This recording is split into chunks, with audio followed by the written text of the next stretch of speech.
नमस्कार। प्रारब्ध पर एक बार फिर आप सभी का स्वागत है।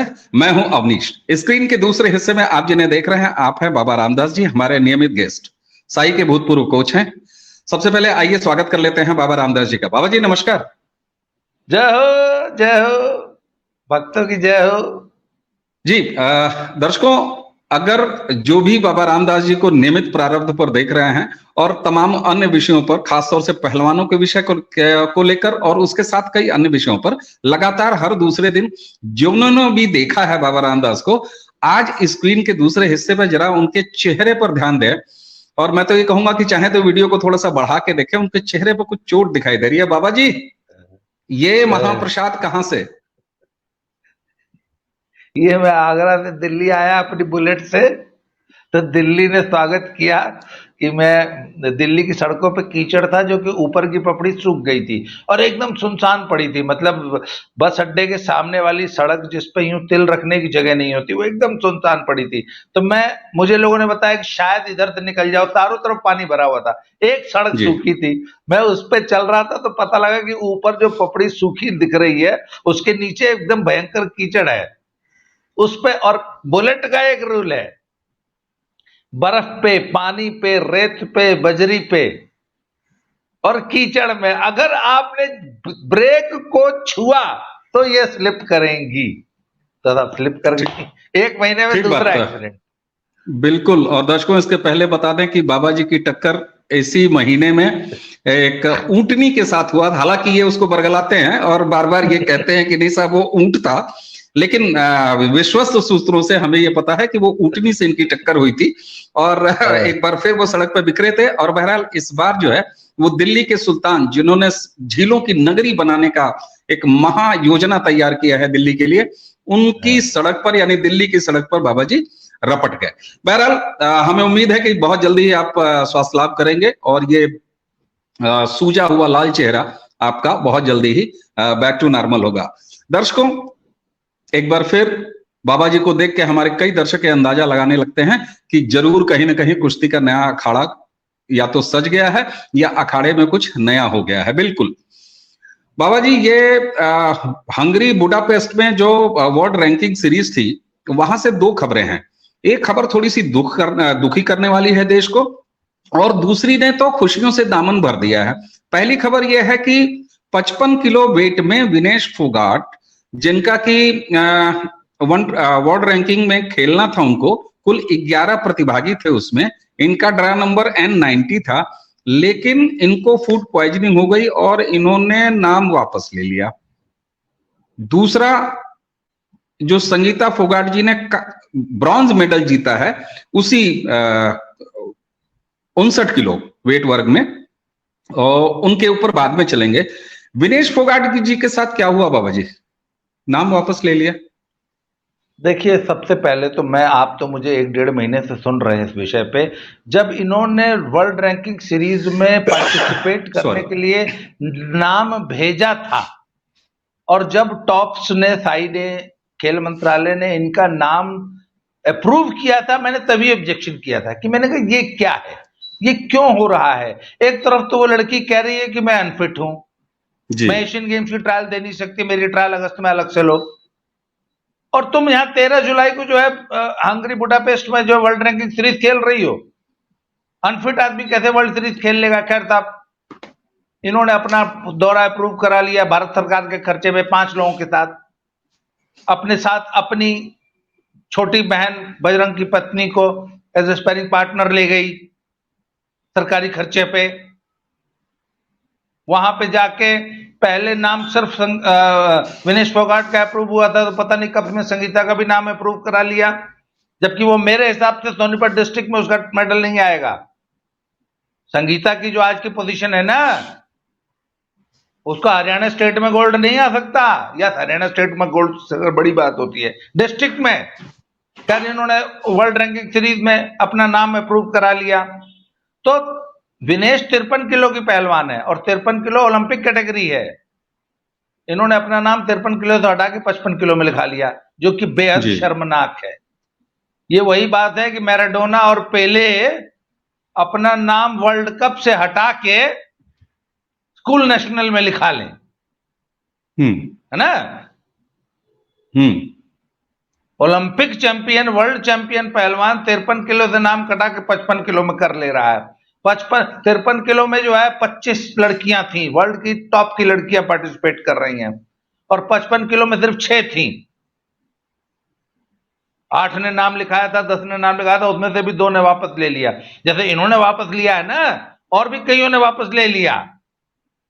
तो 55 किलो नकली वेट कैटेगरी थी, जिसका पार्टिसिपेशन नकली था, उसमें सब नकली पहलवान पार्टिसिपेट कर रहे थे। असली वेट कैटेगरी 53 किलो है। उसी तरह 59 किलो की एक नकली वेट कैटेगरी थी, उसमें जो शुरुआती रैंक जो एंट्रीज थी उसमें 8 लड़कियों के नाम थे, बाद में उसमें से भी 2 ने नाम वापस ले लिया। तो सिर्फ 6 लड़कियां संगीता फोगाट के साथ लड़ी हैं वो रैंकिंग सीरीज। उसमें भी वो पहली कुश्ती 10-0 से हार गई।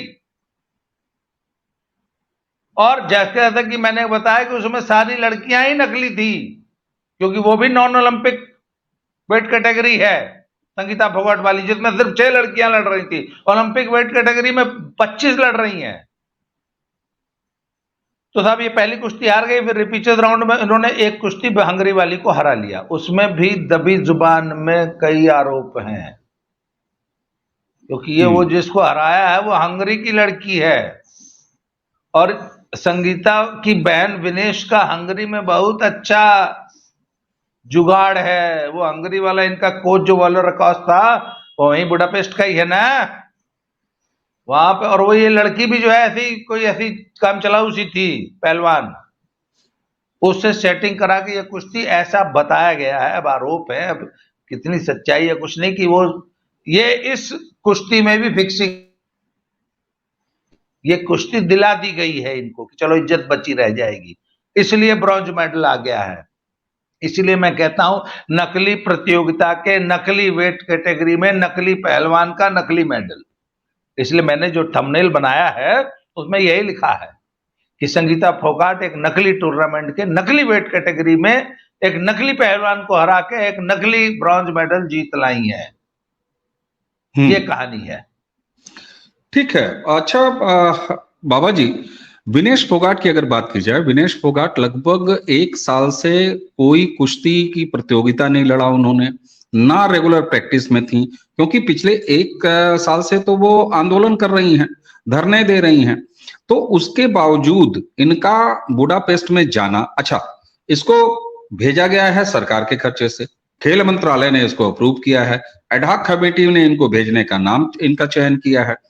तो आखिर इस तरीके से जाके इतने दिनों वहां रह के, और दूसरी चीज ये सरकारी खर्चे की तो बात करूंगा ही, यहां पर एशियन गेम्स के ट्रायल को अवॉइड करके, तो इसको कहते हैं ना कि आपने जैसे किसी को कहीं से बंबई से दिल्ली जाना है और उसकी अनिवार्यता है और नैतिक रूप से उसको बंबई से दिल्ली जाना चाहिए, ऐसी उम्मीद की जाती है उससे, तो वो सबसे पहले ट्रेन के लिए रेलवे स्टेशन जाए और वहां लेट पहुंचे न जाए, वहां से वो एयरपोर्ट जाए, एयरपोर्ट में भी वो बोर्डिंग न करे, तो और अंततः वो ये कहे कि साहब हम नहीं आ सके, दोनों जगह तकनीकी कारण। तो एक तरफ आप बुडापेस्ट गई, हंगरी गई, वहां आपने रैंकिंग सीरीज में जो घालमेल आपने बताया वो बताया, अंत समय में आपने नाम वापस लिया। कहा जा रहा है कि 14 तारीख को ये नाम वापस ले लिया, लेकिन देश को तो आज पता चल रहा है 16 तारीख को, या कहिए 15 तारीख की देर रात को पता चल रहा है। दूसरी तरफ यहाँ पर आप जो एशियन गेम्स है उसके ट्रायल देने की भी आप जरूरत नहीं समझ रही है, यहाँ भी आप मौजूद रहेंगी, नहीं रहेंगी, ऐसा उम्मीद है पूरी तरीके से। तो आखिर देश के संसाधनों का कुश्ती के इस निजी हित साधन में उपयोग जिस तरीके से किया जा रहा है, उस पर क्या कहेंगे? ये बहुत शर्मनाक है। ये पूरी लड़ाई जो है बहुत ही शर्मनाक है, और ये कुछ 2-3 लोगों का जो है ना थथरई है, ये उन्होंने पूरी कुश्ती को जो है दांव पे लगा रखा है। पूरा कुश्ती जगत जो है थू कर रहा है। अभी भी आज की तारीख में, आज संडे है ना, हाँ जी, आज संडे को लगभग 5 बजे तक एडहॉक कमेटी ने ट्रायल्स की नोटिफिकेशन नहीं निकाली है। मतलब किस वजन में कहां कैसे कब कितना होगा, अभी तक इसकी कोई आधिकारिक सूचना नहीं है, सिर्फ डेट डिक्लेयर की है। और अभी तक ये सस्पेंस बना हुआ है कि इन 3 धरनाजीवियों विनेश, बजरंग और साथ में रवि दहिया के वजन में क्या होगा, ट्रायल होगी कि नहीं होगी, है क्या इनको वाइल्ड कार्ड एंट्री सीधे बिना ट्रायल के एंट्री देने का एक षड्यंत्र रचा जा रहा था एडहॉक कमेटी के सलाहकारों द्वारा। हालांकि एक सलाहकार अशोक गर्ग जी ने मुझे स्वयं फोन करके परसों शाम को आश्वस्त किया कि आप निश्चिंत रहिए, 18 वजनों में बाकायदा निष्पक्ष ट्रायल ली जाएगी, किसी को कोई अड्ड्यू फेवर नहीं दिया जाएगा। तो हम भी साहब उसी का इंतजार कर रहे हैं कि जिसको लड़ना है ट्रायल देने आएगा और लड़ेगा। ठीक बात। हम किसी को अन्याय नहीं होने देंगे।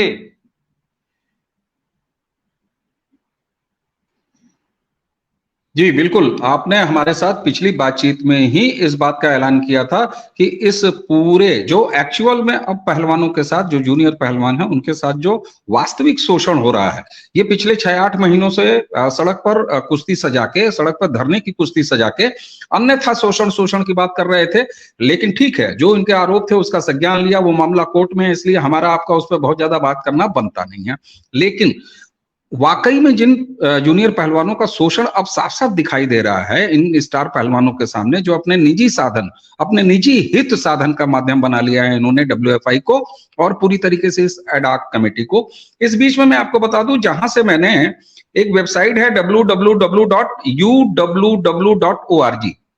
जो हंगरी बुडापेस्ट में ओपन ये जो रैंकिंग टूर्नामेंट है, उसमें सीधे सीधे नाम दिखाई दे रहे हैं और उसमें संगीता के कैटेगरी में 6 पहलवान हैं, जिनको आपने बताया कि वो कॉस्मेटिक पहलवान है, जहां से वो ब्रॉन्ज मेडल उठा के ले आई हैं।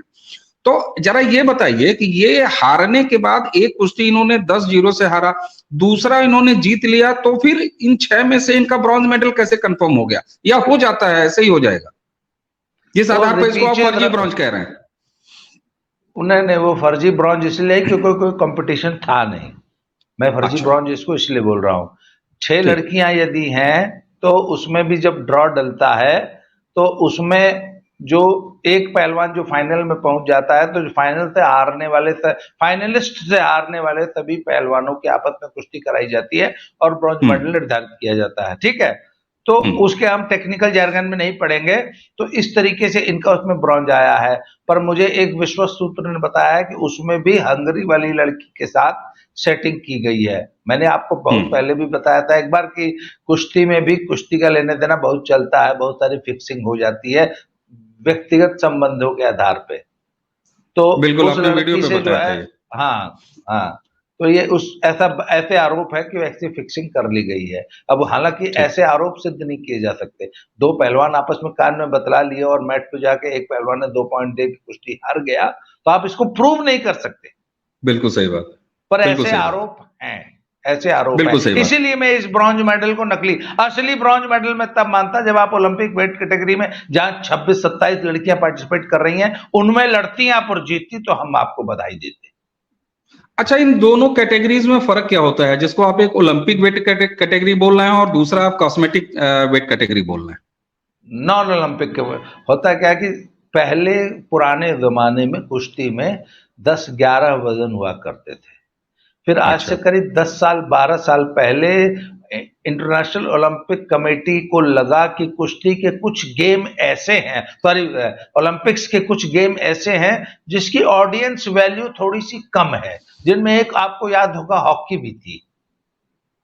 अच्छा। और उसी तरह कुश्ती भी थी। और एक बार तो यहां तक अफवाह उड़ाई गई कि कुश्ती को ओलंपिक से हटा दिया जाएगा।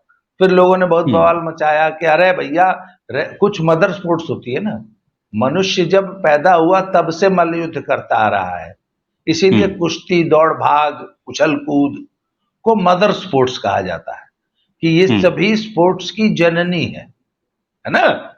ठीक बात। मनुष्य पैदा होता है तो छोटे 2 साल के बच्चे भी आपस में जो है भिड़ जाते हैं। कुश्ती का वो स्वरूप है, इसलिए कुश्ती जैसी मदर स्पोर्ट्स को आप ओलंपिक से कैसे हटा सकते? ठीक बात। तो फिर आईओसी ने उन दिनों फिला हुआ करती थी, फेडरेशन इंटरनेशनल ऑफ लूते, मीन्स फ्रेंच में कुश्ती को लूते बोला जाता है, तो FILA, फेडरेशन इंटरनेशनल लूते एमेच्योर, तो उसको नाम बदल के फिर यूनाइटेड वर्ल्ड रेसलिंग इंग्लिश में किया गया। तो उन दिनों फिला होती थी, तो फिला को बताया गया कि एक तो अपने कार्यक्रम को थोड़ा छोटा कीजिए, हैं कि 10-10 वेट कैटेगरी, 30 वेट कैटेगरी में इतना लंबा टूर्नामेंट कराते हैं आप लोग, तो फिर 10 वेट कैटेगरी से कम करके 6 वेट कैटेगरी की गई।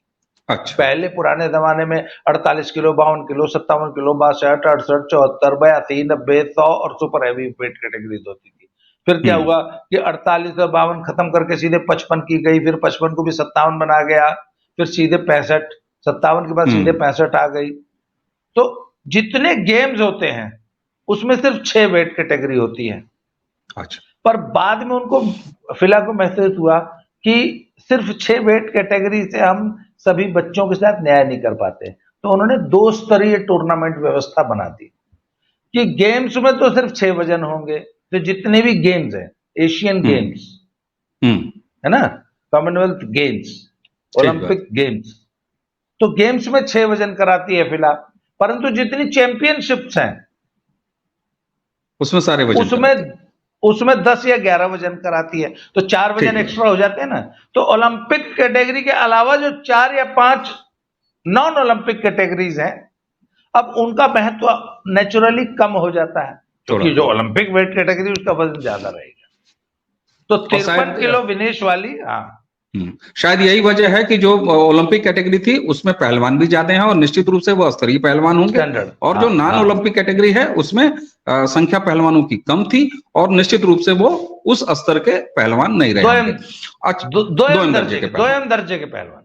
ठीक बात है, ठीक बात है। फिर भी एक बात तो कही जाएगी कि मेडल है, चाहे कहीं से भी आए, उनके नाम संगीता फोगाट के नाम एक ब्रॉन्ज मेडल है।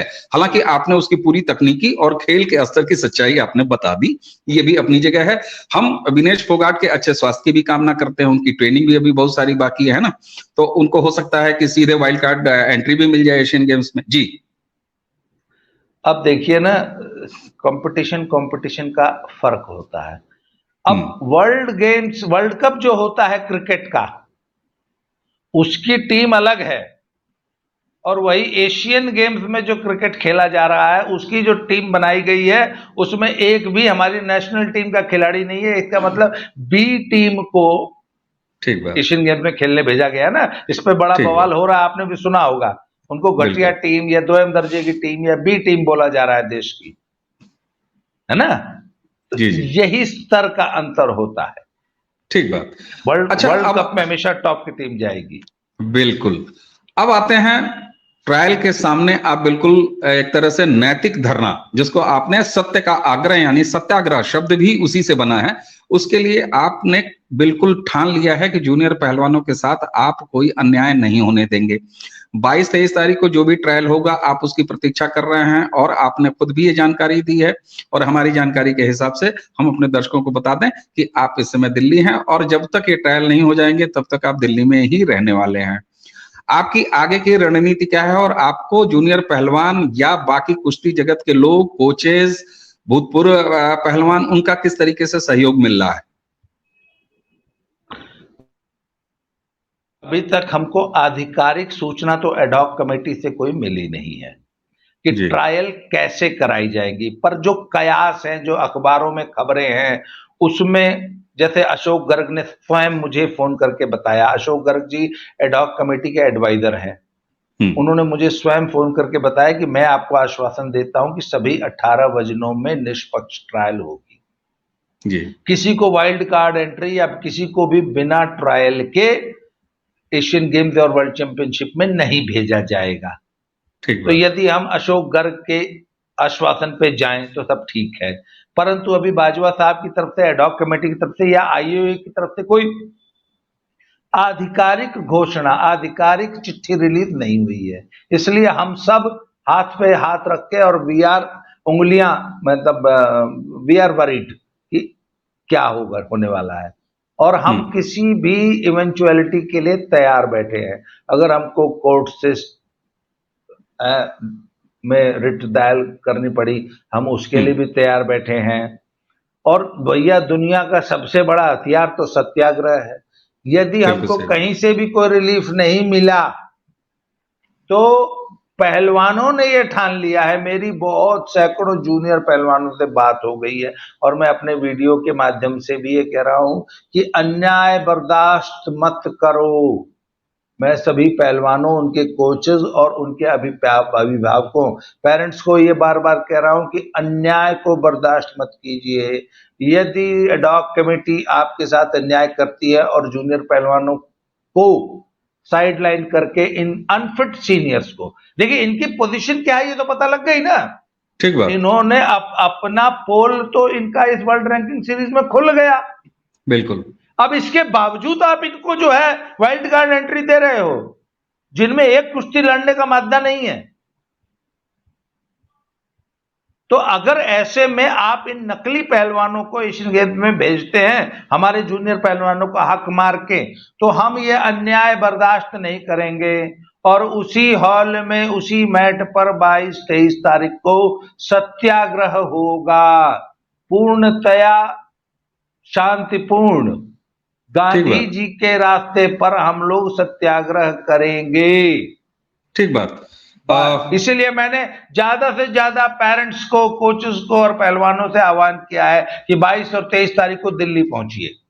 ठीक बात। आपने निश्चित रूप से जमीन पे ये लड़ाई छेड़ दी है। आपने 22-23 तारीख को तमाम जूनियर पहलवान, उनके पेरेंट्स और कुश्ती जगत के जो भी शुभचिंतक हैं उनका आह्वान किया है। आपने ये भी बताया कि आपके सामने कोर्ट का भी रास्ता खुला है, आपके सामने सत्याग्रह का भी रास्ता खुला है। तो इसके लिए पहले तो प्रारब्ध के इस मंच से हमारे सभी दर्शकों की तरफ से आपको और आपके इस अभियान को बहुत बहुत शुभकामनाएं। ईश्वर करे कि असली जो शोषण हो रहा है भारतीय कुश्ती जगत के जूनियर और उदयमान पहलवानों का, उसको आप न्याय दिला सकें। ऐसी कामना के साथ मुझे लगता है कि दर्शकों, आज के इस 2 एपिसोड जो कुश्ती के थे, विनेश फोगाट से संगीता फोगाट, इन दोनों का, और उसके साथ ही ये जो जूनियर पहलवानों के साथ हो रहा शोषण है, इस अन्याय के खिलाफ जो एक मुहिम छेड़ी है साई के भूतपूर्व कोच अजय सिंह जी ने, बाबा रामदास जी ने, इनके इन पूरे प्रयास की न सिर्फ सराहना की जानी चाहिए, बल्कि ये होती है कुश्ती जगत में किसी शोषण के खिलाफ असली लड़ाई। तो उम्मीद करते हैं कि आप सभी को इस कुश्ती के बारे में अपडेट मिल गया होगा। तो आइए देते हैं बाबा रामदास जी को इसी के साथ धन्यवाद। बाबा जी, आपने हमें समय दिया, आपका बहुत बहुत धन्यवाद। और इसी के साथ दर्शकों, आप सभी को नमस्कार जी।